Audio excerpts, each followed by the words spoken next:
তোমরা কেমন আছো? তোমাদের এইচএস পরীক্ষার সামনে চলে আসছে। দেখো, আমরা এবিটিএ টেস্ট পেপার প্রায় সবাই কাছে পেয়ে গেছি। তো আমরা এবিটিএ টেস্ট পেপারটা সলভ করব। আজকের তোমাদের সঙ্গে যে বিষয়ে আলোচনা করব, এবিটিএ টেস্ট পেপারের 2024-এ SC 75 পেজ নাম্বারের কোশ্চেনগুলো। আমরা 5 নাম্বারের কোশ্চেনগুলো আলোচনা করেছি। 3 নাম্বারের কোশ্চেন আমরা আজকের এই ভিডিওর মাধ্যমে আলোচনা করব। এখানে কয়েকটা গুরুত্বপূর্ণ কোশ্চেন আছে, যেমন দ্রবণ থেকে একটা খুব ভাইটাল কোশ্চেন আছে নতুন টাইপের, সেটা খুব মনোযোগ দিক সহকারে দেখো। একটু প্রবলেমটা একটু আননোন আছে, সচরাচর কোশ্চেনটা আসে না, তো এটা খুব ভালো একটা প্রবলেম আছে। আর কেমন তোমরা পড়াশোনা করছো বলো? সামনে তোমাদের পরীক্ষা, খুব মন দিয়ে কিন্তু পড়াশোনা করো, বুঝতে পারলে? রেজাল্ট তোমাদেরই হবে। তো এই কটা দিন খুব মন দিয়ে পড়াশোনা করো। মাত্র কটা দিন বাকি আছে, ভয় পাওয়ার কোনো দরকার নাই। কোশ্চেন পেপার ধরে টপিকগুলো সলভ করার চেষ্টা করো। যে যে বিষয়গুলো ডাউট হচ্ছে স্যারেদের কাছ থেকে জানো, বা যেখান থেকে তোমরা সলভ পাচ্ছ সেখানে কোয়ারি করো যে এই ডাউটগুলো হচ্ছে তোমাদের কোশ্চেন করতে গিয়ে। আর আমি তো টেস্ট পেপার সবগুলো করাবোই বলেছি। তো এবিটিএ টেস্ট পেপার মোটামুটি যতটা সম্ভব তাড়াতাড়ি দেওয়ার চেষ্টা করব। এই উইকের ভেতরে হয়তো অনেকগুলো টেস্ট পেপারের পেজ আমরা সলভ করব। আর ডব্লিউবিটিএ টেস্ট পেপার থেকে কিছু কোশ্চেন আমরা কিছু পেপারও সলভ করব। আজকে আমরা আসি ফার্স্ট কোশ্চেন তোমাদের কাছে আছে, যদি না থাকে আমাকে জানাও, তাহলে আমি ডেসক্রিপশন বক্সে কোশ্চেন পেপারের লিঙ্ক দিয়ে দেবো, সেখান থেকে কিন্তু তোমরা কোশ্চেন পেপারটা পেয়ে যাবে। তাহলে আসো আমরা ফার্স্ট কোশ্চেন যেটা সেটা দেখে নিই। আরে বাবা, মোবাইল। ওকে, দেখো ফার্স্ট কোশ্চেন দিয়েছে পৃষ্ঠকেন্দ্রিক ঘনাকাকার একক কোষের পৃষ্ঠকেন্দ্রিক চারের এ। আচ্ছা, পেজ নাম্বার কত আসছে বলো? SC 275। ওকে, এবিটিএ থেকে নেওয়া। এখানে বলছে পৃষ্ঠকেন্দ্রিক ঘনাকাকার একক কোষের পৃষ্ঠকেন্দ্রিক ঘনাকাকার বা ঘনাকার দিয়েছে এখানে, ঘনাকার একক কোষের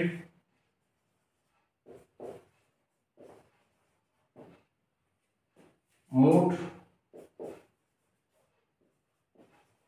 কণার সংখ্যা কত? তোমরা হয়তো অনেক ভিডিও দেখেছো 3 ডাইমেনশনাল অ্যারেঞ্জমেন্ট বুঝতে গিয়ে সলিড স্টেটের। আমি কিছু মডেল বানিয়েছি এবং তার ভিডিওগুলো আপলোড করেছি, শর্ট ভিডিওতে আছে। সেখানে পৃষ্ঠকেন্দ্রিক ঘনাকার ইউনিট সেল কেমন, বিসিসি ইউনিট সেল কেমন, সিম্পল কিউব ইউনিট সেল কেমন, বা সরল একক কোষ কেমন, বা প্রিমিটিভ একক কোষ কেমন, সবকটাই কিন্তু দেওয়া আছে। খুব মনোযোগ সহকারে দেখো, নিশ্চয়ই ভালো লাগবে। লাইট দিয়ে রিপ্রেজেন্ট করা আছে, তো ভালো, খুবই নিশ্চয়ই তোমাদের লাগবে। তাহলে আমরা দেখে নিই পৃষ্ঠকেন্দ্রিক ঘনাকার একক কোষের মোট কণার সংখ্যা কত। তাহলে দেখো, আমরা যদি দেখি যে একটা ঘনকের 8টা কর্নারে 8টা অ্যাটম আছে, এই ঘনকটাকে ঘিরে বা এই কর্নারটা কটা ঘনকের কমন বলো? 8খানা ঘনকের কমন। যেমন আমাদের বাড়িতে যদি আমরা লক্ষ্য করি, একটা রুমের কর্নার, সেটা কটা রুমের কমন কর্নার হয় বলো? যে ফ্লোরে আমরা থাকি সেই ফ্লোরে নিশ্চয়ই যদি 4টে রুম থাকে, 4টে রুমের কমন কর্নার একটা হবে। আবার দেখো, নিচের ফ্লোর বা উপরের ফ্লোর, যেটাকে তুমি ধরে নিতে পারো, তার ক্ষেত্রেও ওই কর্নারটা কি হলো? কমন হবে। তাহলে ওই কর্নারে যদি তুমি একটা বল রেখে দাও, তাহলে কি দেখতে পাবে? একটা রুমের আন্ডারে কত অংশ পড়বে বলো? 1/8 করে পড়বে। এবার দেখো, বাড়ির দেওয়ালের দিকে তাকাও, সেখানে দেখতে পাবে ওই দেওয়ালটা 2টো রুমের কমন। ওকে, ওই দেওয়ালে যদি তুমি একটা বল কেটে রেখে দাও, তাহলে ওই বলটা কটা রুমের কমন হলো? 2টো রুমের। তাহলে একটা রুমের আন্ডারে কত পড়বে বলো? হাফ করে পড়বে। তো এরকম একটা একটা কিউবের ক্ষেত্রে এরকম কটা ওয়াল আছে বলো? 6খানা ওয়াল আছে। তাহলে 6খানা মানে মেঝেটাও ধরতে হবে তোমাকে। ওকে, মেঝে আর ছাদ ধরতে হবে। তাহলে টোটাল 6খানা এরকম ওয়াল থাকবে। তাহলে প্রত্যেকটা ওয়ালে একটা কিউবের জন্য হাফ করে অ্যাটম থাকবে। তাহলে আমরা এভাবে লিখছি, মোট কণার সংখ্যা সমান কর্নারে অবস্থিত পরমাণু সংখ্যা প্লাস পৃষ্ঠকেন্দ্রে অবস্থিত পরমাণুর সংখ্যা।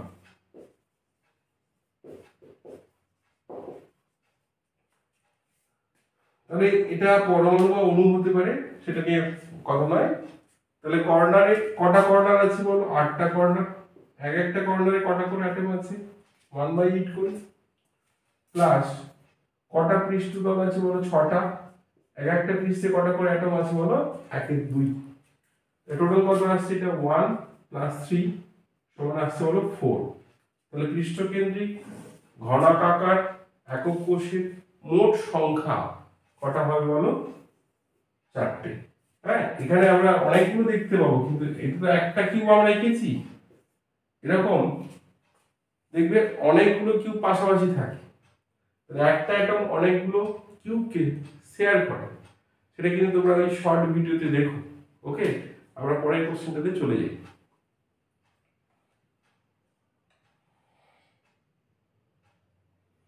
পরের কোশ্চেনটা দেখো দিয়েছে,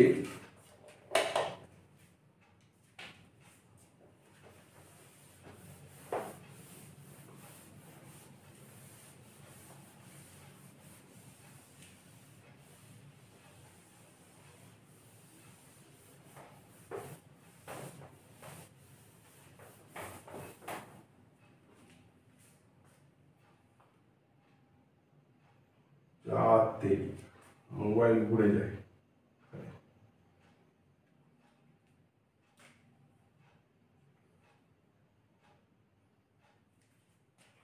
2 নম্বর বলেছে, দেখো যে সিআর অ্যাটমিক মাস কত বলেছে? 52। ধাতুর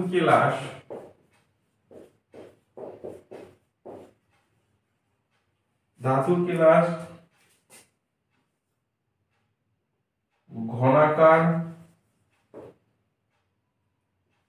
ল্যাটিস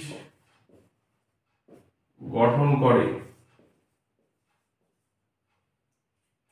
যদি সিআর পরমাণু ব্যাসার্ধ 124.3 পিকোমিটার হয়,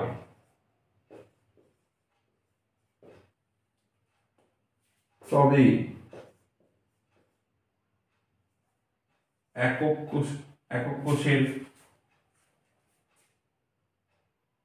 বা তবে সিআর কেলাসের ঘনত্ব কত, তবে সিআর ক্রোমিয়াম কেলাসের ঘনত্ব কত। দেখো এখানে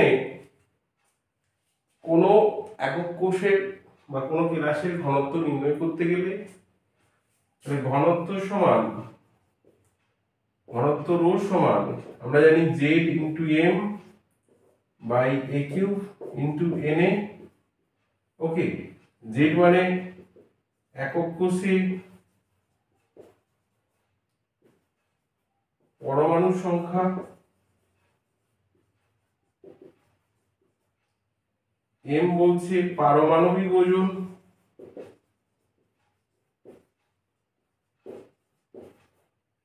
এ বলছে একক কোষের কিনারার দৈর্ঘ্য বা এজ লেন্থ বলছে, আর এন এ বলছে অ্যাভোগাড্রো সংখ্যা। তাহলে এখানে কিন্তু আমাকে ব্যাসার্ধ বলেছে, মানে কার মান বলেছে বলো, পরমাণু ব্যাসার্ধ বলেছে 120.4 পিকোমিটার। তাহলে পরমাণুর ব্যাসার্ধ থেকে আমাকে কি বার করে নিতে হবে, একক কোষের কিনারার দৈর্ঘ্য বার করে নিতে হবে। তাহলে আমরা জানি যে ক্রোমিয়াম ধাতু কেলাস দেহকেন্দ্রিক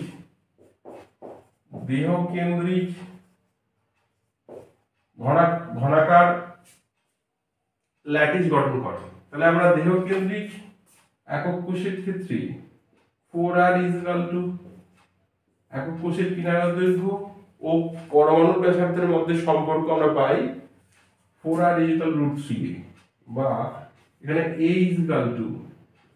4 into r by √3 বা 4 into 124.3 by √3, এটা 287.06 পিকোমিটার আসছে। ভালোটা একবার দেখে নিই, ওখানে ক্যালকুলেট করে রেখেছিলাম।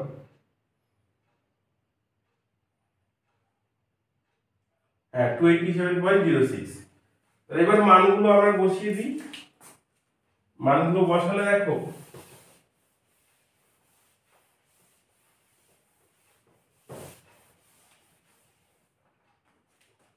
এখানে আসবে 2 একক দেহকেন্দ্রিক ঘনাকার একক কোষের পরমাণু সংখ্যা কত হয় বলো, বা কণার সংখ্যা হয় 2, এটা বলেছি 52 ডিভাইড 287.06, এটা কিছু চেঞ্জ করতে হবে সেন্টিমিটারে, 06 into 10 to the power minus 10 centimetre multiply 10 to the power minus 10 পুরোটা whole cube multiply 6.022 10 to the power 23, এই করলে এটা আসে 7.30 গ্রাম সেন্টিমিটার টু দি পাওয়ার -3। তাহলে ক্রোমিয়াম কেলাসের ঘনত্ব কত হবে বলো, 7.30 গ্রাম পার সেন্টিমিটার কিউব। আমরা নেক্সট কোশ্চেনে চলে যাই। পরের কোশ্চেন দিয়েছি দেখো,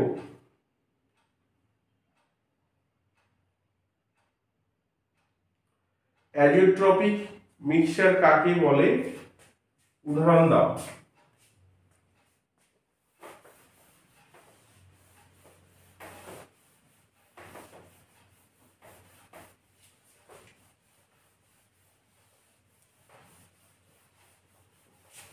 কাকে অ্যাজিওট্রপিক মিক্সচার বলবো বলো, দুটি ধরো উদ্বায়ী বা ভোলাটাইল সাবস্টেন্সকে আমরা মিশিয়েছি, মেশালে যে দ্রবণ প্রস্তুত হচ্ছে সেই দ্রবণের উপস্থিত তরলে ধরো দুটো ভোলাটাইল সাবস্টেন্সকে আমরা মিশিয়েছি এ অ্যান্ড বি, তাহলে মিশিয়ে আমি দ্রবণ প্রস্তুত করেছি। এবার দুটোই হচ্ছে কি বলো, ভোলাটাইল বা উদ্বায়ী, তাহলে এইখানে দুটোরই কি হবে বলো, এ ও বি এর উভয়ের বাষ্প এখানে উপস্থিত থাকবে। এবার বলেছে এটা তরল দশা আর এটা বাষ্পীয় দশা।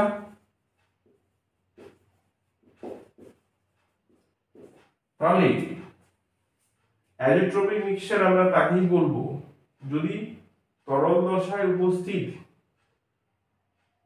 এ ও বি এর কম্পোজিশন মানে হয়তো মোল সংখ্যা বলছি আমরা, যা হবে বাষ্পীয় দশায় যদি সেই একই মোল সংখ্যা থাকে, তখন এই মিশ্রণটাকে আমরা কি বলবো, অ্যাজোট্রপিক মিশ্রণ বলবো।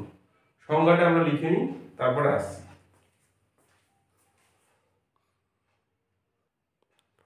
তাহলে সংজ্ঞাটা এইভাবে দাঁড়ায় অ্যাজোট্রপিক মিক্সচারের, যেসব তরল মিশ্রণে স্থির উষ্ণতায় ও চাপে অপরিবর্তিত সংযুতিতে পাতিত হয়, অর্থাৎ তরল মিশ্রণে এবং পাতনে উৎপন্ন বাষ্পের সংযুতি সম্পূর্ণ এক হয়, তাদের অ্যাজোট্রপিক মিক্সচার বলে। উদাহরণ হিসেবে বলতে পারি ইথানল ও জল, বা জল ও HCl, এগুলো কি হতে পারে বলো, একটা নির্দিষ্ট সংযুতিতে এরা কি করতে পারে, অ্যাজোট্রপিক মিক্সচার তৈরি করতে পারে, নির্দিষ্ট কন্ডিশন মধ্যে বলেছে করতে পারে। পরের কোশ্চেনটা লিখে নিয়ে আমরা আসছি। এটা কিন্তু পেজ নাম্বার 275 এর কোশ্চেন গুলো আলোচনা করা হচ্ছে। 4 এর এ ডিসকাস হয়ে গেছে, 4 এর বি আমরা আলোচনা করছি।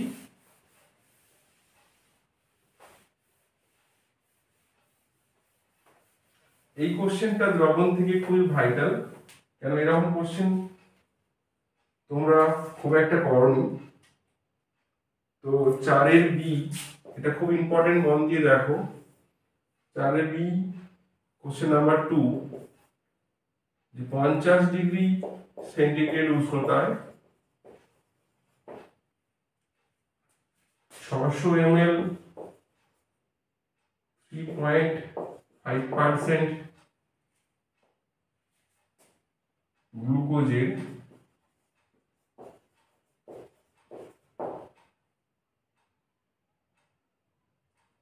দ্রবণের সঙ্গে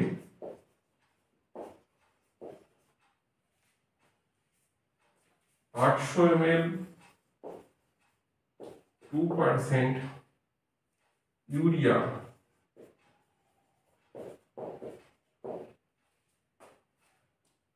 ইউরিয়ার জলীয় দ্রবণ মিশ্রিত করলে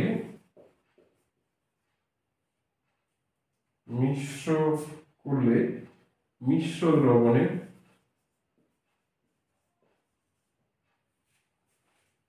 অভিস্রাবণ চাপ কত?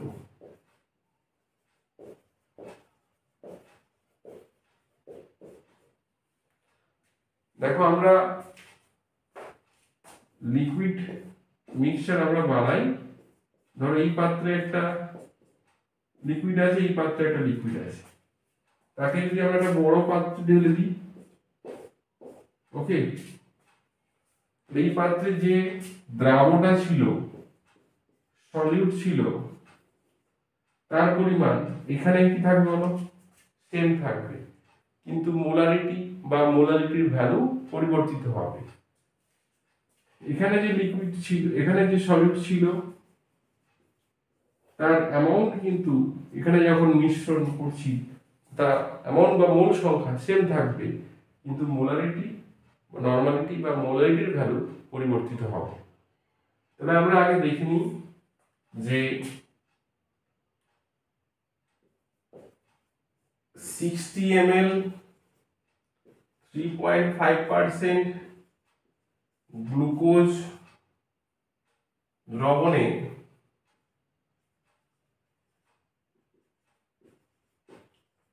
গ্লুকোজের পরিমাণ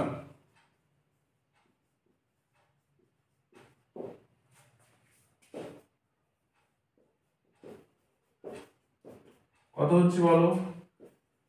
60 মাল্টিপ্লাই 3.5/100, মানে এখানে যা আসছে 21 গ্রাম। 21 গ্রাম কি আসছে বলো? গ্লুকোজ আসছে। আণবিক ওজন কত?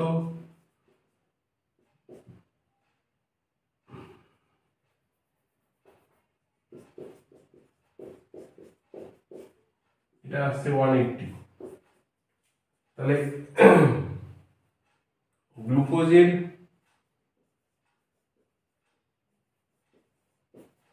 মোল সংখ্যা কত হবে বলো? 21/180। বুঝতে পারলাম? একই রকম ভাবে আমরা ইউরিয়া দ্রবণের একই রকম ভাবে লিখে নাও বাবু। একই রকম ভাবে ইউরিয়া দ্রবণের ক্ষেত্রে কিভাবে বার করবো? যে 800 ml 2% ইউরিয়া দ্রবণের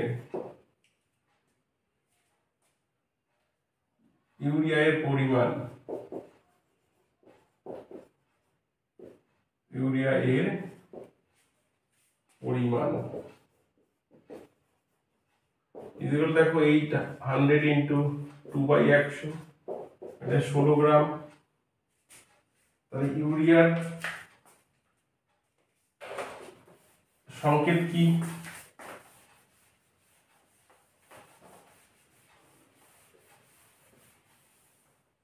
দেখো ইউরিয়ার সংকেত আমরা জানি CO NH2 হোল 2। এখানে 12 প্লাস 16 14 ইন্টু 2 প্লাস 1 ইন্টু 4, এটা করলে আসলে দেখো 16। তাহলে ইউরিয়া এর মোল সংখ্যা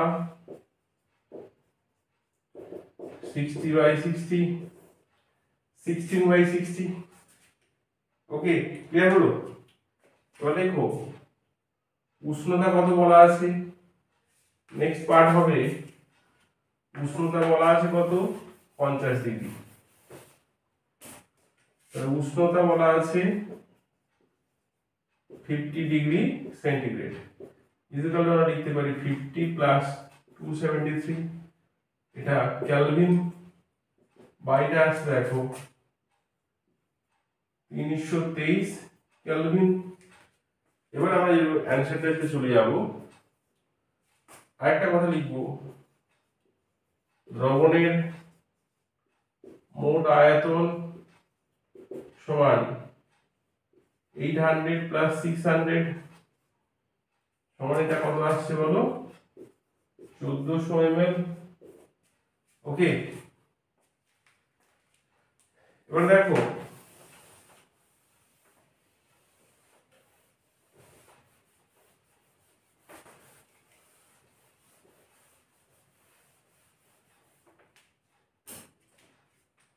দ্রবণের মোট আয়তন পেয়ে গেলাম।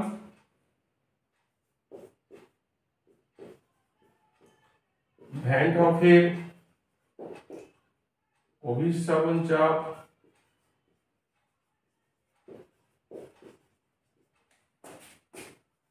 সংক্রান্ত সূত্র থেকে পাই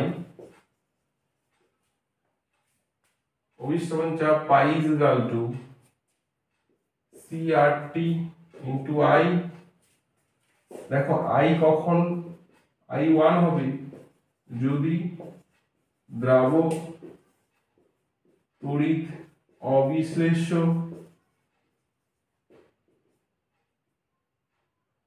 ও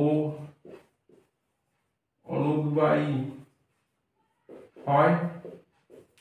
তাহলে এখানে দুটো দ্রাবক ইউরিয়া ও এখানে বলেছে দেখো গ্লুকোজ, দুটোরই কি হচ্ছে তোমার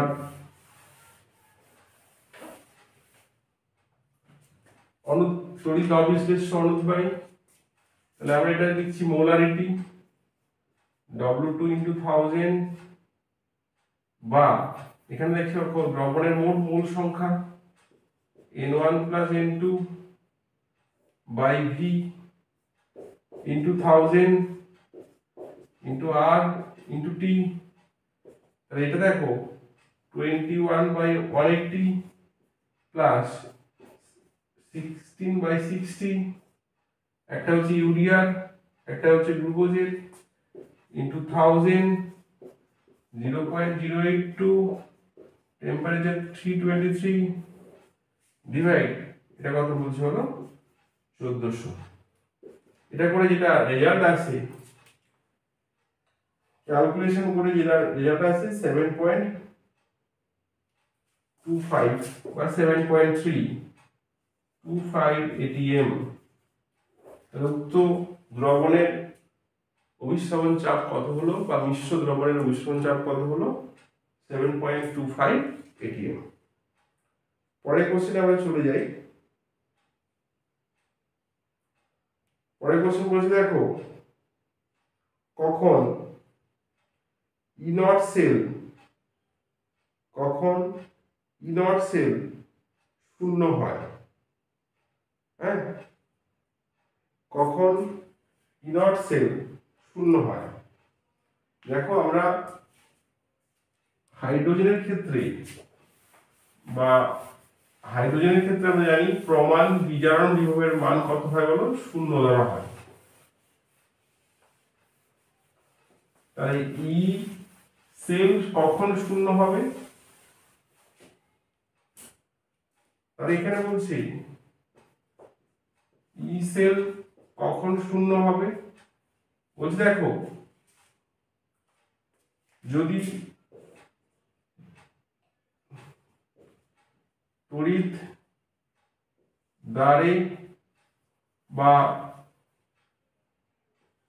দ্বারে উপস্থিত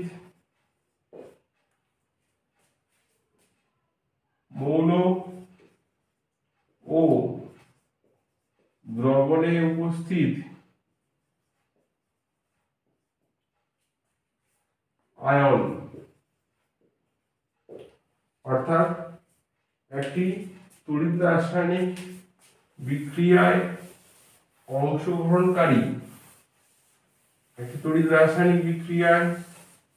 অংশগ্রহণকারী সমস্ত বিক্রিয়ক পদার্থের গাঢ়ত্ব যদি একক গাঢ়ত্ব হয়, অর্থাৎ সবার কোশ্চেন নাম্বারটা একটু দেখে নিই কত বলেছে, এটা C1। তাহলে একটা তড়িৎ রাসায়নিক বিক্রিয়ায় অংশগ্রহণকারী সমস্ত বিক্রিয়কের সক্রিয় ভর যদি কি হয় বলো,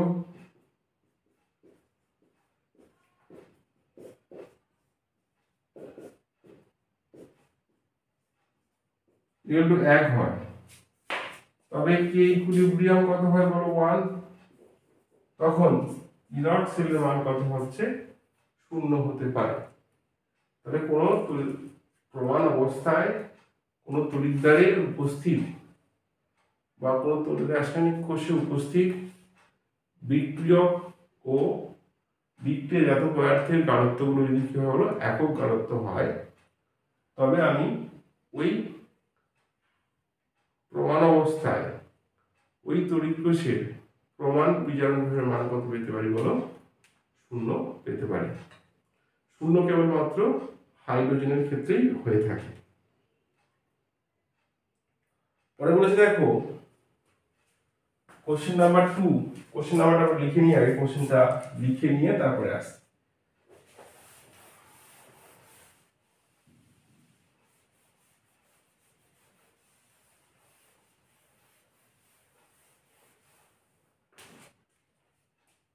এটা 2Ca2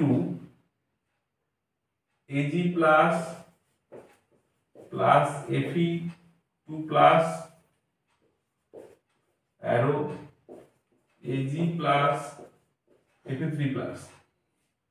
এই তড়িৎ রাসায়নিক কোষ বলা আছে, আর বলা আছে ই not Ag plus to Ag 0.80 volt, E naught Fe2 plus to Fe, Fe2 plus Fe3 plus to Fe2 plus এই ভ্যালুটা বলা আছে মাইনাস 0.77 ভোল্ট। ওকে, তো দেখো যে তড়িৎ রাসায়নিক বিক্রিয়াটা আমরা এখানে উল্লেখ করেছে সেখানে এটা কি হচ্ছে হলো বিজারণ, আর এটা কি হচ্ছে হলো জারণ। কেন বলছি, এখানে দেখো জারণ সংখ্যার হ্রাস ঘটেছে, এখানে জারণ সংখ্যার বৃদ্ধি ঘটেছে। তাহলে আমাকে এখানে কি লিখতে হবে, ডাবল ভার্টিক্যাল লাইন। কাকে বোঝায় বলো, শর্ট ব্রিজ। এটাকে বোঝায়। এর এদিকে কি থাকে বলো, অ্যানোড থাকে, এদিকটা কি থাকে বলো, ক্যাথোড থাকে। ওকে, তাহলে অ্যানোডে কি ঘটে, অক্সিডেশন। অক্সিডেশন কার হচ্ছে Fe2 plus slash Fe3 plus. Reduction কার হচ্ছে বলো, Ag প্লাস টু Ag। এইটা লিখে এবার কিন্তু ভুলে যাব কি লিখেছি, মানে কি এই Fe2 প্লাস Fe3 প্লাস আবার Ag প্লাস এইভাবে যে লিখেছি এটা ভুলে যাবো, তাহলে কনফিউশন। এখানে একভাবে দেওয়া আছে, এখানে একভাবে লিখলাম, এখানে একভাবে দেওয়া আছে, এখানে একভাবে লিখলাম, কনফিউশন হবে। এটা লেখা মানে সেল রিপ্রেজেন্টেশন করা, এর মূল উদ্দেশ্য হলো আমার এলিমেন্ট গুলো শর্ট ব্রিজের কোন দিকটাতে আছে। ওকে, এবার লিখছি আমরা E naught cell is equal to E naught right minus E naught left. কোশ্চেনটাতে বলা ছিল যুক্ত তড়িৎ রাসায়নিক বিক্রিয়ার সম্ভাব্যতা ব্যাখ্যা করতে বলেছিল। তাহলে আমি উক্ত তড়িৎ রাসায়নিক বিক্রিয়ার ক্ষেত্রে বা তড়িৎ রাসায়নিক কোষের প্রমাণ তড়িৎদ্বার বিভব বা প্রমাণ বিজারণ বিভবের মান আমি আগে গণনা করে নিচ্ছি। তাহলে এখানে রাইটে কি আছে বলো, এজি। এজির ভ্যালু কত বলেছি, 0.80 মাইনাস লেফটে কি আছে বলো, আয়রন Fe2 প্লাস এটা, তাহলে 0.80 প্লাস 7.77 or 1.57। তাহলে ই নট ভ্যালুটা কি আসছে বলো, পজিটিভ আসছে। তাহলে তাপগতিবিদ্যা থেকে আমরা জানি, তাপগতিবিদ্যা থেকে আমরা জানি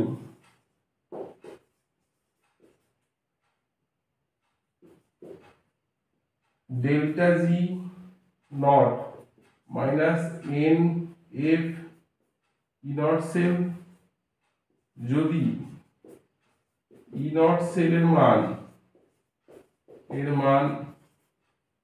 পজিটিভ হয় তবে delta g naught is equal to কি হবে বলো, নেগেটিভ হবে।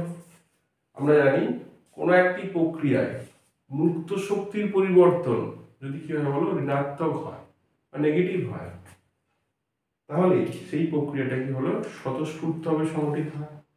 তাহলে উক্ত কোষের ক্ষেত্রে বা তড়িৎ রাসায়নিক ক্ষেত্রে, তড়িৎ রাসায়নিক কোষের ক্ষেত্রে আমরা দেখলাম যে মুক্ত শক্তির পরিবর্তন কিসে এসছে বলো, নেগেটিভ ভ্যালু এসছে। তাই জন্য আমরা বলবো যে উক্ত তড়িৎ রাসায়নিক কোষ বিক্রিয়াটি সম্ভব হবে বা সম্মুখমুখী হবে। বুঝতে পারলাম? পরের কোশ্চেনে লিখে নিই, আলোচনা করছি।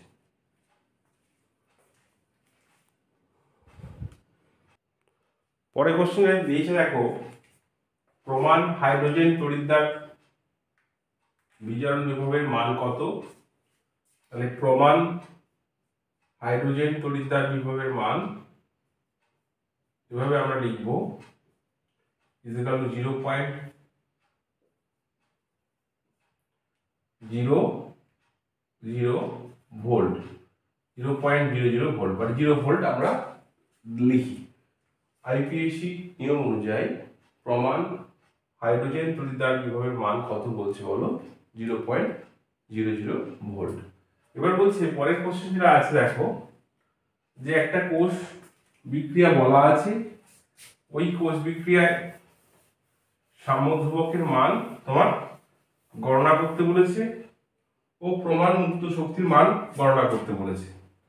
তাহলে আমরা কোষ বিক্রিয়াটা আবার পুনরায় লিখব, Zn plus Cu2 plus Zn2 plus plus Cu, এটা বিজারণ হয়েছে,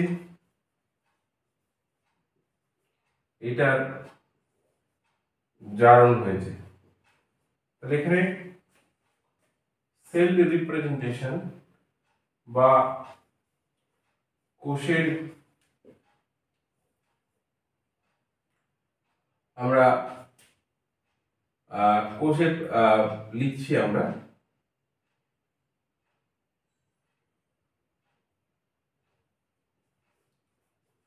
উপস্থাপনা,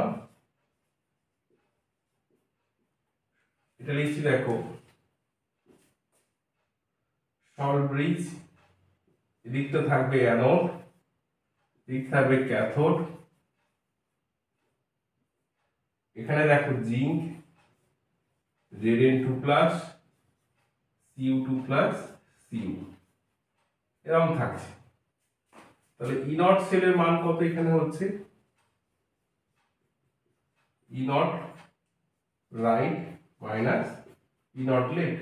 রাইটে যে সাবস্টেন্সটা আছে তার প্রমাণ তড়িৎদ্বার বিভবের মান, প্রমাণ বিজারণ বিভবের মান, আর লেফটে যেটা আছে তার প্রমাণ বিজারণ বিভবের মান। কিভাবে বুঝবো বিজারণ বিভবের মান বলা আছে কি নেই?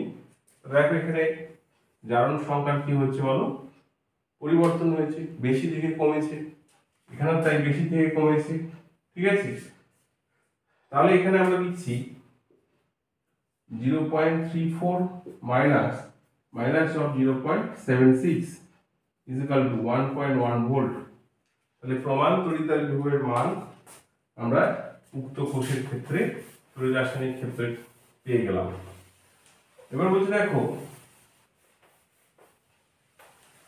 মুক্ত শক্তির মান কিভাবে আমরা পাবো?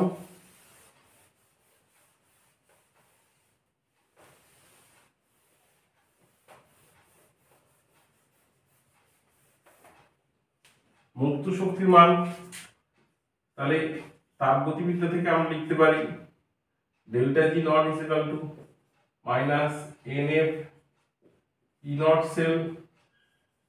তাহলে এখানে এন এর মান কত? তাহলে Zn থেকে Zn2 প্লাস প্লাস 2 ইলেকট্রন, এটা হয়েছিল। আবার দেখো কপার 2 প্লাস, এটা হয়েছিল। তাহলে আমরা লিখতে পারি একটা সমতাযুক্ত অর্ধকোষ বিক্রিয়ার ইলেকট্রন সংখ্যা কত বলছে বলো, দেখতে পাচ্ছি 2। তাহলে এন এর মান হবে এখানে 2 96500 ইনটু 1.1, এত কি আসবে বলো জুল, মোল ইনভার্স আসবে। ওকে, ক্যালকুলেশনটা আমি করে রেখেছি, আমি ভ্যালুটা লিখে দিচ্ছি কত হবে। এখানে আছে দেখো মাইনাস 212300, এখানে জুল মোল ইনভার্স, বাইটা আসছে minus 212.30 kilo joule mole inverse. Okay, পরের পার্ট কি বলেছে, যে সাম্যক ধ্রুবকের মান গণনা করতে বলেছে। সাম্যক ধ্রুবকের সঙ্গে কোষের প্রমাণ তড়িৎদ্বার বিভব সম্পর্ক কি বলো, এটা আমরা লিখবো, লিখলেই আমরা পেয়ে যাব। তাহলে আমরা জানি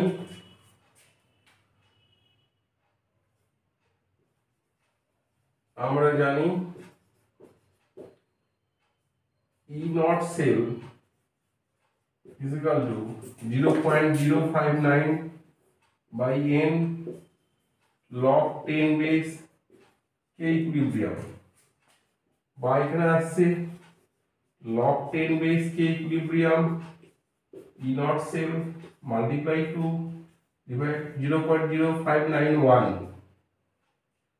বা এখানে দেখো E naught cell এর ভ্যালু দিয়ে বসাই, তাহলে log 10 base k equilibrium is equal to 1.1 into 2 divide 0.0591, এই ভ্যালুটা আসছে 37.5 সামথিং এরকম ভ্যালু আসছে।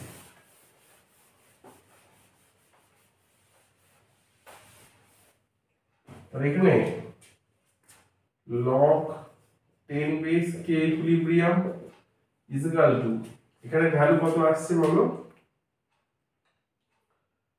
ভ্যালু আসছে 37.22, বা শুধু k equilibrium is equal two লিখব 10 টু দি পাওয়ার 37.22, বা এটা আমরা অ্যান্সার লিখব 1.659 into 10 to the power minus 10 to the power 37।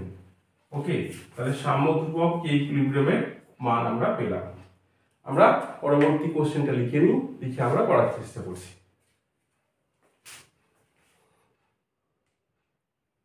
দেখো পরের কোশ্চেন দিয়েছে থার্মিক মিশ্রণ কাকে বলে।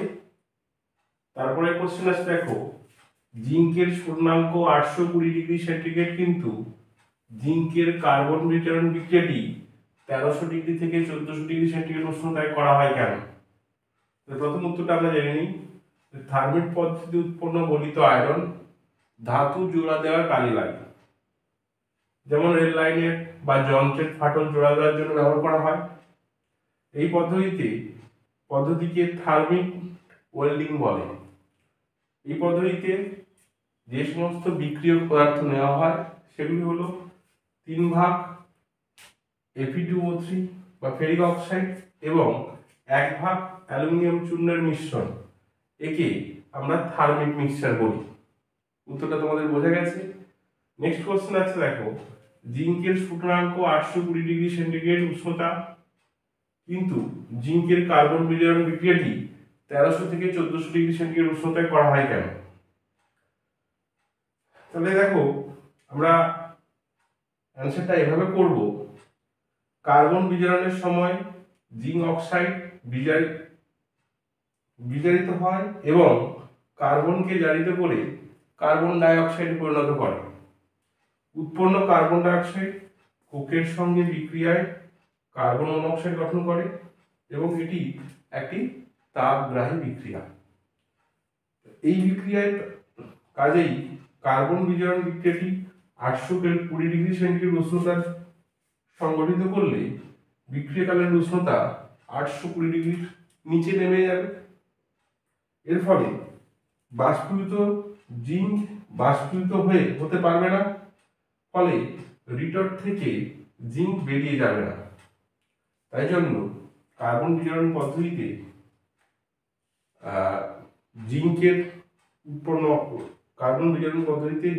উৎপন্ন করার সময় আমরা রিটর্ট টেম্পারেচার কত রাখবো বলো?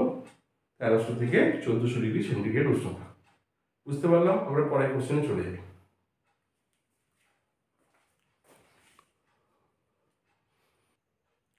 দেখো পরের কোশ্চেন এরও আছে, স্পাইজেল কি? তারপরে আছে দেখো জিঙ্ক সালফাইড থেকে কিভাবে জিঙ্কের নিষ্কাশন করা হয়। স্পাইজেল কি আমরা আলোচনা করি। স্পাইজেল হলো কার্বন, ম্যাঙ্গানিজ ও আয়রনের সংকর ধাতু। কি কাজে লাগে? দেখো গলিত স্টিলে দ্রবীভূত অক্সিজেনকে অপসারণে ও উৎপন্ন স্টিলের কাঠিন্য ও প্রসারণশীলতা বৃদ্ধি করতে স্পাইজেল ব্যবহার করা হয়।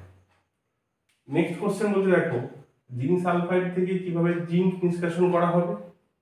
প্রথমে আমরা গাড়িকৃত ও শুষ্ক জিঙ্ক ব্লেন্ড আকরিককে বহু তাপ বিশিষ্ট চুল্লিতে জিঙ্কের গলনাঙ্কের নিচে নিয়ন্ত্রিত বায়ু প্রবাহ দ্বারা উচ্চ উষ্ণতায় এমনভাবে তাপজারিত করা হয় যাতে জিঙ্ক সালফাইড সম্পূর্ণরূপে জিঙ্ক অক্সাইডে পরিণত হয়।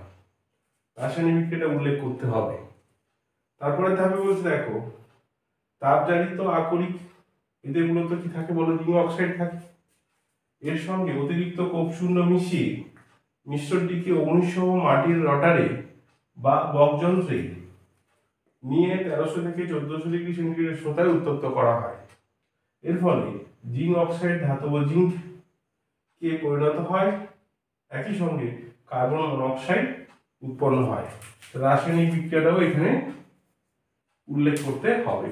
ওকে, আমরা পরের কোশ্চেনে চলে যাই। তোমরা বুঝতে পারছো তো?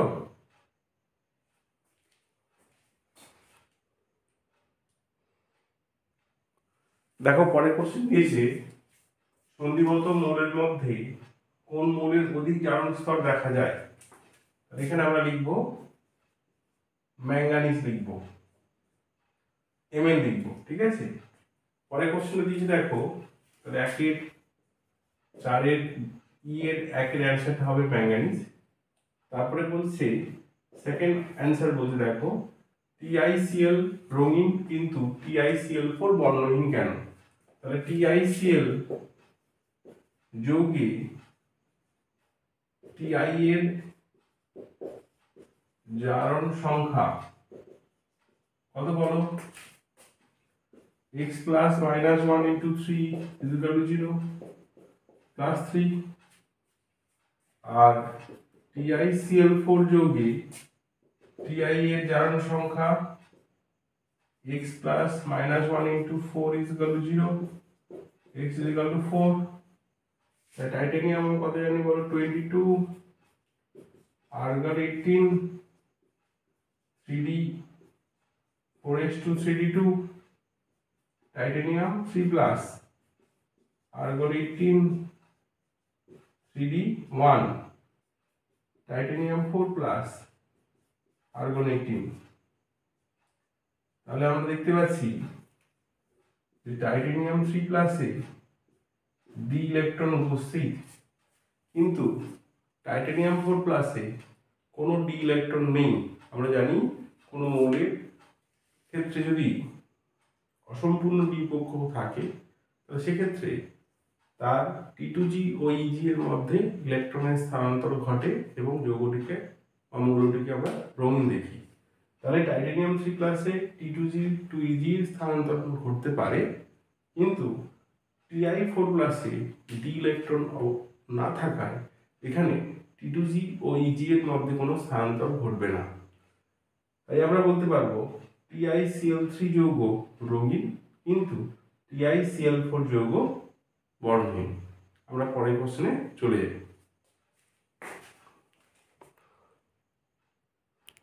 পরের কোশ্চেন আছে দেখো, সূর্যালোকের উপস্থিতিতে ক্লোরোফর্মের সঙ্গে বায়ুর অক্সিজেনের বিক্রিয়ায় বিষাক্ত ড্যাশ যৌগ উৎপন্ন হয়। উৎপন্ন হবে ফসজিন COCl2। নাম কি হবে বলো? ফসজিন। নাম কি হবে? ফসজিন। কি হবে বলো? COCl2। বুঝতে পারলাম? পরের কোশ্চেন দেওয়া আছে দেখো, পরের কোশ্চেন দেওয়া আছে দুইটা, ক্লোরোফর্মের সঙ্গে জলের বিক্রিয়া কি হবে?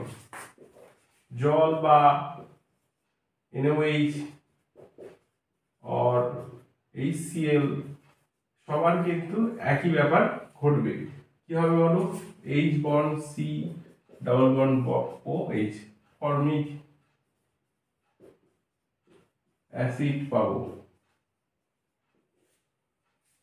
ওকে, তাহলে উডস পরের কোশ্চেন দিয়েছে থার্ড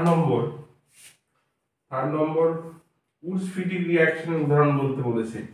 তাহলে আমরা দেব ক্লোরোবেনজিন প্লাস মিথাইল ক্লোরাইড আর এখানে সোডিয়াম ইথার। তাহলে আমরা কি পাবো বলো? এটা টলুইন CH3। তাহলে এটা একটা উডস ফিটিং রিঅ্যাকশনের উদাহরণ। আমরা পরের কোশ্চেন লিখে নিই। আচ্ছা,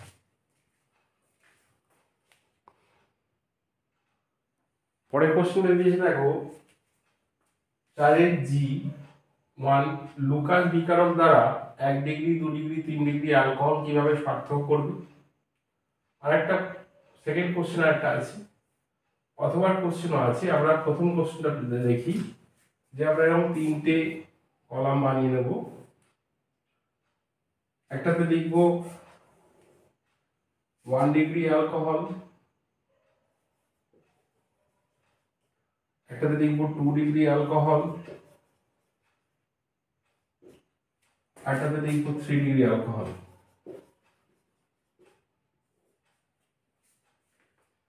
এখানে লিখব লুকাস প্রত্যেকটি অ্যালকোহলের সঙ্গে প্রত্যেকটি অ্যালকোহলের সঙ্গে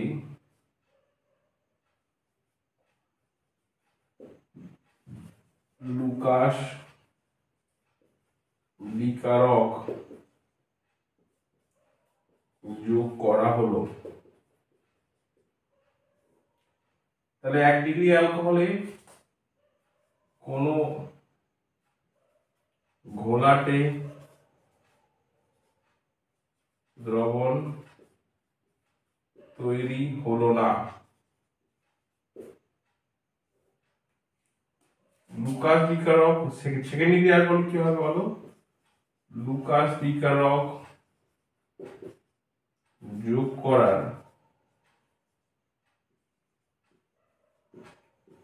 5 মিনিট পর দ্রবণ ঘোলাটে হয়ে গেল। আর এখানে লুকাস বিকারক যোগ করার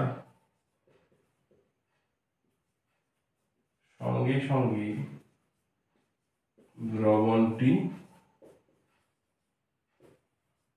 ঘোলাটে হয়ে গেল।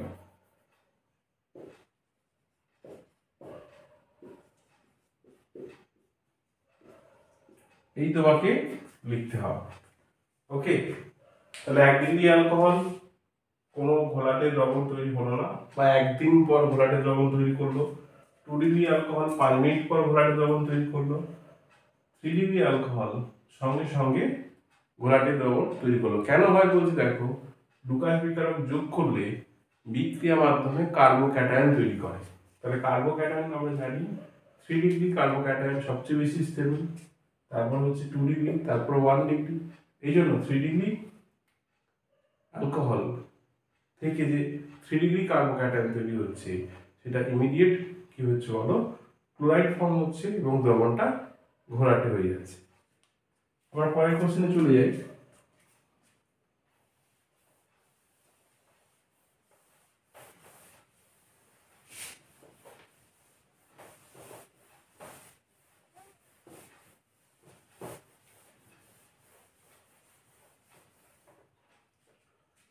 সেকেন্ড কোশ্চেনের আমার দেখো, ফেনল সোডিয়াম ফেনঅক্সাইড এটি কার্বন ডাই অক্সাইড আর 120 ডিগ্রি সেন্টিগ্রেড 4 to 7 atm। তাহলে এটা এরকম হবে O মাইনাস Na প্লাস, এটা COO মাইনাস Na প্লাস। একে ডাইলুট HCl দিলে স্যালিসাইলিক অ্যাসিড আমরা পাচ্ছি। বিক্রিয়ার নাম কোলবে স্মিথ বিক্রিয়া বা কোলবে বিক্রিয়া। বোঝা গেল, কোলবে স্মিথ বা কোলবে বিক্রিয়া বলছি বিক্রিয়ার নাম। পরে দেখো হয়ে গেছে তোমাদের লেখা। পরের কোশ্চেন দেখো, 4 G অথবা এমন একটি অ্যালকোহল 1 ডিগ্রি অ্যালকোহলের নাম করো যেটি কিনা আয়োডোফর্ম বিক্রিয়ায় সাড়া দেবে না। দেখো 1 ডিগ্রি অ্যালকোহল মানে আমরা শুধু বুঝি যে এটা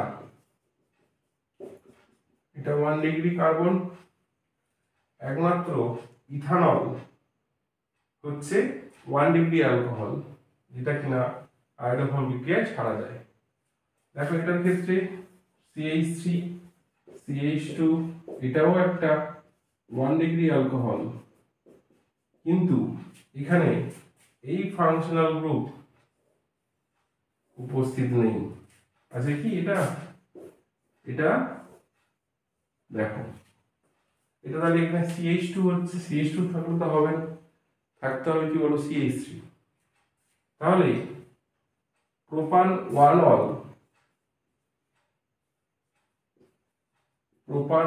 অল হলো এমন একটি 1 ডিগ্রি অ্যালকোহল যেটি আয়োডোফর্ম বিক্রিয়ায় সাড়া দেয় না। ক্লিয়ার? পরের কোশ্চেন দেখো, ফেনল থেকে পিক্রিক অ্যাসিড বানাতে বলেছে। এটা এবছর পরীক্ষায় আসলেও আসতে পারে।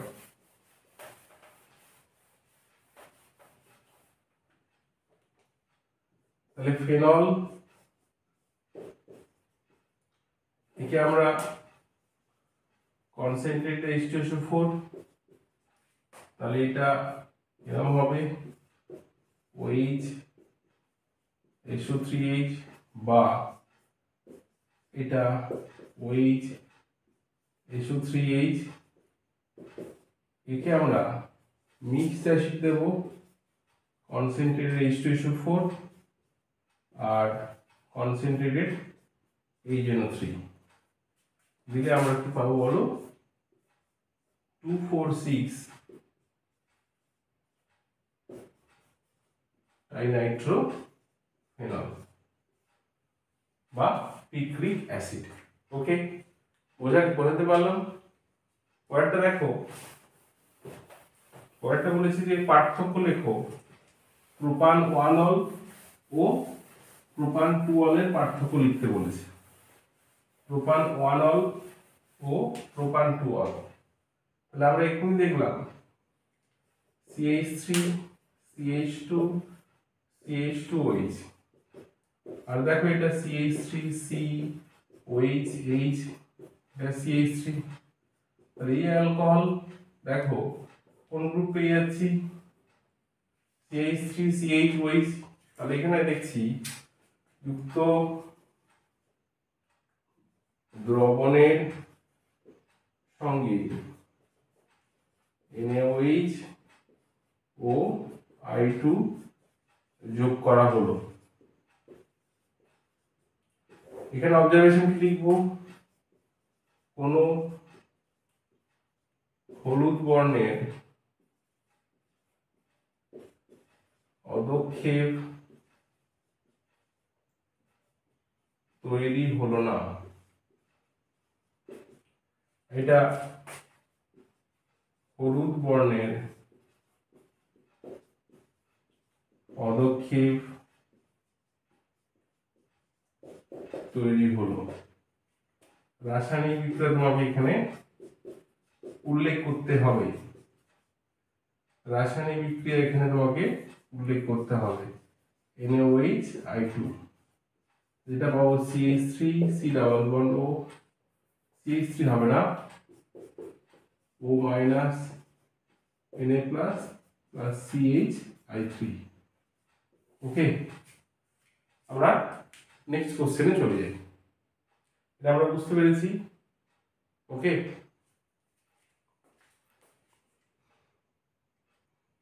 পরের কোশ্চেনটা আমরা দিচ্ছি, দেখো চাঁদের H1 নাইট্রোবেঞ্জিনকে বিভিন্ন মাধ্যমে বিজারিত করলে কি যৌগ পাওয়া যায়। দেখো এই কোশ্চেনটা অনেকদিন আসেনি, আগে ফ্রিকুয়েন্টলি আসতো, অল্টারনেট ইয়ারে আসতো, বিগত কয়েক বছর এই কোশ্চেনটা আসছে না। তো এই কোশ্চেনটা আসার সম্ভাবনা কিন্তু খুবই বেশি। তো কেয়ারফুলি এর অ্যান্সারটা দেখ কিভাবে হবে। তো এবছর এই কোশ্চেনটা আসতেও পারে। দেখো কি হবে, ফার্স্ট 1 নম্বর লিখবো আম্লিক মাধ্যমে,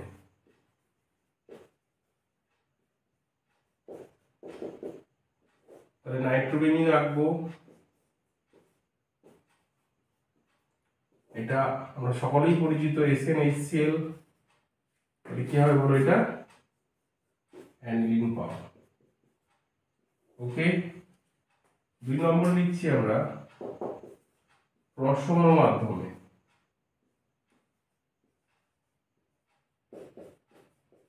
এটা নাইট্রোবেঞ্জিন রাখবো। মুলিকের মার্কার টেস্ট সবার নিশ্চয়ই মনে আছে, জিন ডাস্ট NH4Cl আর ইথানল দিতে পারি, বা গ্লেসিয়াল অ্যাসিটিক অ্যাসিডও দিতে পারি, H3COOH, তাহলে এটা ফিনাইল হাইড্রোক্সিল অ্যামিনো হবে, বেঞ্জিনের উপর NaOH হবে। হলো, এবার দেখো থার্ড ক্ষারীয় মাধ্যমে, ক্ষারীয় মাধ্যমে। এখানে কি হবে বলো, NO2 NaOH অ্যালকোহল। তাহলে আমরা অ্যাজোবেনজিন পাবো, অ্যাজক্সিবেনজিন, তারপরে বলছি দেখো এটা কি পেয়ে যাবো, অ্যাজোবেনজিন।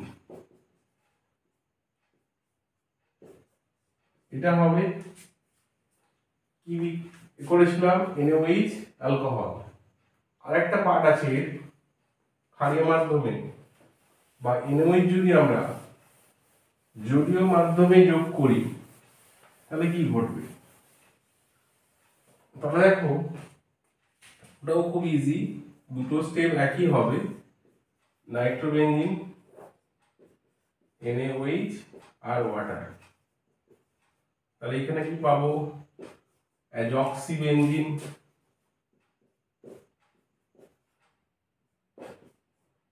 এটা পেলাম। তারপরে স্টেপে দেখো এটা অ্যাজোবেনজিন পাবো, তারপরে বলছি এটা হাইড্রোজোবেনজিন পাবো।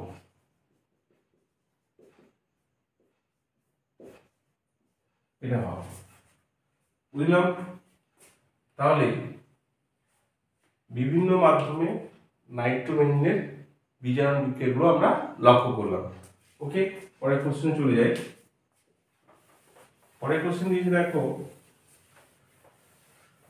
অ্যানিলিনকে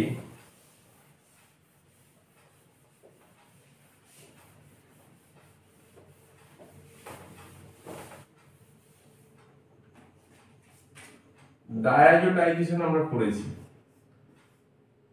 অ্যানিলিনকে আমরা ডায়াজোটাইজেশন করেছি, ডাইলুট HCl, টেম্পারেচারটা মাস লিখতে হবে, আর এটা পাবো বেনজিন डायजोनियम क्लोराइड, एके H3PO2 हीट और इथानॉल हीट CH3CH2OH हीट, তাহলে কি পাবো বলো, এটা বেনজিন পাবো। ওকে, তাহলে আমরা এই দুটো কোশ্চেনের অ্যানসার বুঝলাম। আমরা নেক্সট কোশ্চেনে আমরা চলে যাই। দেখো পরের কোশ্চেনটা দিয়েছে এরকম, 4 H অথবা C2H3N আণবিক সংকেত বিশিষ্ট একটি জৈব যৌগ A বিজারিত হয়ে অপর একটি যৌগ B উৎপন্ন করে। B এর সঙ্গে HNO2 এর বিক্রিয়ায় C2H5OH উৎপন্ন হয়। আবার B কে ক্লোরোফর্ম KOH সহজে উত্তপ্ত করলে তীব্র গন্ধযুক্ত যৌগ পাওয়া যায়। ABC কে শনাক্ত করো। তাহলে C2H3N এই যৌগকে আমরা বিজারিত করছি, মানে এটা দেখো সংকেতটা এটা হতে পারে CH3CN, এটা হতে পারে। ওকে, তাহলে CH3CN কে যদি আমরা H2 নিকেল দিই বিজারণ করি, তাহলে এটা পাবো CH3CH2NH2, একে নাইট্রাস অ্যাসিড দিবে পাবো আমরা CH3CH2OH, এটাতে আমরা ক্লোরোফর্ম KOH দিলে পাবো আমরা CH3NC। তাহলে দেখো এই যৌগটা হলো A, এটা হলো B, আর এটা হলো C। ওকে, ABC আমরা তিনটে লিখলাম, তোমরা ইম্প্যাক্ট নেমটা লিখে দিতে পারো এর সঙ্গে। পরের কোশ্চেন নিয়ে দেখো,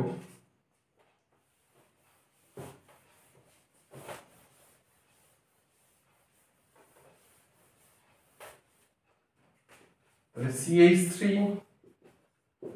সি ট্রিপল বন্ড N, আর CH3 এরকম আছে NC। H2 নিকেল দিয়ে আমরা কিভাবে পার্থক্য করব? দেখো প্রথমটার ক্ষেত্রে এটা আমরা পাবো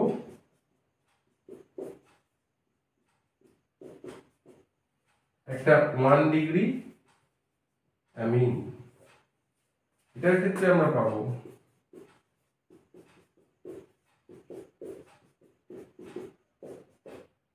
একটা 2 ডিগ্রি অ্যামিন। ওকে, তাহলে 1 ডিগ্রি অ্যামিনকে আমরা শনাক্ত করব কিভাবে? যদি আমরা ক্লোরোফর্ম OH দিই তাহলে দুর্গন্ধযুক্ত কি পাবো? মিথাইল আইসোসায়ানাইড পাবো। ওকে, বুঝতে পারলে কোশ্চেন দুটোর অ্যান্সার। আমরা পরের কোশ্চেনে চলে যাই।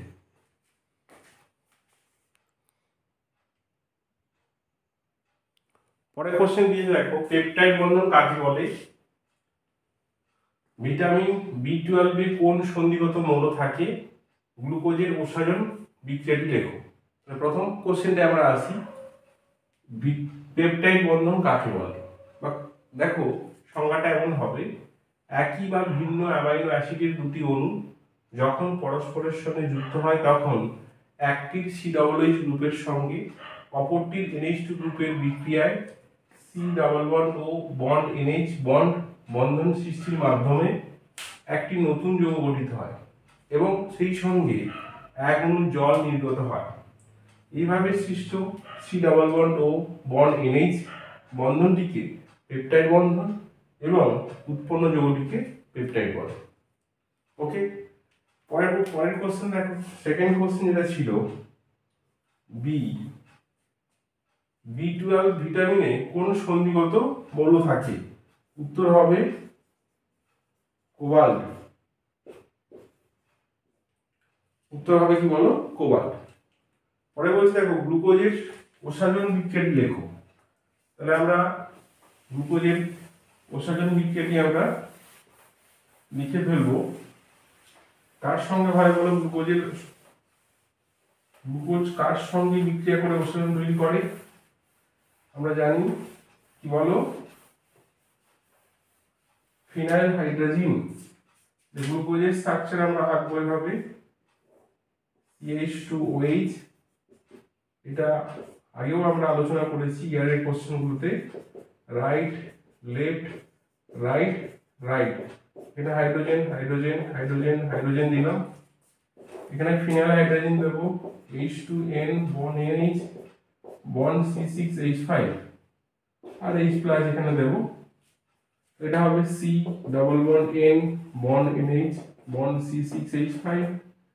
এটা এরকম, পরেরটাও আবার রিপিট করব, C6H5 আর নিচের কার্বনগুলো যেমন ছিল তেমন।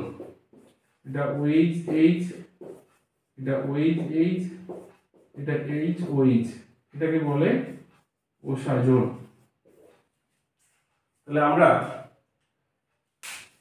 বুঝতে পারলাম, আমরা 3 নম্বরের সবগুলো কোশ্চেন ডিসকাস করলাম। তাহলে এই ভিডিওর মাধ্যমে আমরা SC 275 ABT এর কোশ্চেন পেপার তার 3 নম্বরের সবগুলো কোশ্চেন আমরা ডিসকাস করলাম। পরবর্তী ভিডিওর মাধ্যমে আমরা MCQ 1 নম্বরের কোশ্চেন ও 2 নম্বরের কোশ্চেনগুলো আলোচনা করব। আজকের এই পর্যন্ত। যারা নতুন তারা সাবস্ক্রাইব করো, তোমাদের মতামত কমেন্ট বক্সে জানিও। ওকে, আর তোমাদের কোয়ারিগুলো